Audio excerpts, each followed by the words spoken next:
Hi, I'm Nick Slavik, and welcome back to the Painter's Tradecraft series by Titan on cabinet finishing.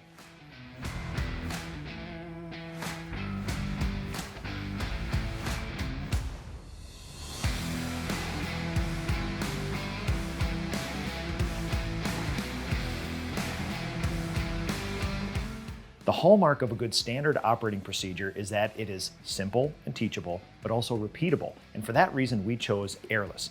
It is very simple to teach people, and it's repeatable on every single job site that we go on.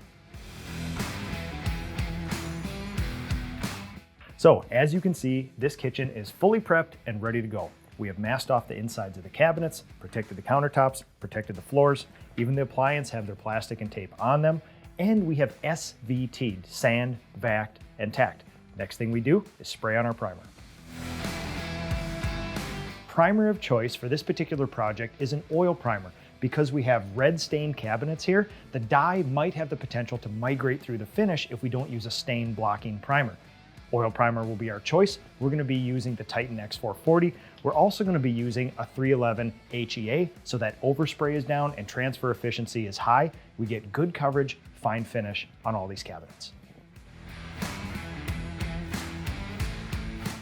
Before we prime, let's talk about safety, not only for our clients, but for ourselves. We have a negative air machine and an air scrubber to get rid of odor and particles on site. And for ourselves, PPE, minimally. We have eye protection and we have a respirator. It's important to test your spray pattern before you spray your kitchen cabinets. We're using a Titan X440 and HEA tip. We're going to start with the pressure low, take a test pass, and gradually build the pressure up until the tails and the holidays go away and we get even atomization. And you can see I have two fan patterns here. We started with the low pressure and we have some tails and some holidays. We gradually move the pressure up till the tails go away and the holidays go away, leaving us with even coverage. When it comes time to prime the cabinet boxes, our standard operating procedure is to go top to bottom, left to right, perimeter cabinets first, and then the island. We want long passes, top to bottom through the entire substrate, even coverage, 50% overlap, but not so much that it runs or sags. We took the doors and drawers from the job site to our finishing facility. The goal of day one is to SVT and prime all sides. Goal of day two is to SVT and 2 top coats on the back sides. Goal of day 3 is 2 top coats on the front sides. And on day 4, we will package up the doors and drawers, send them to the job site, and install.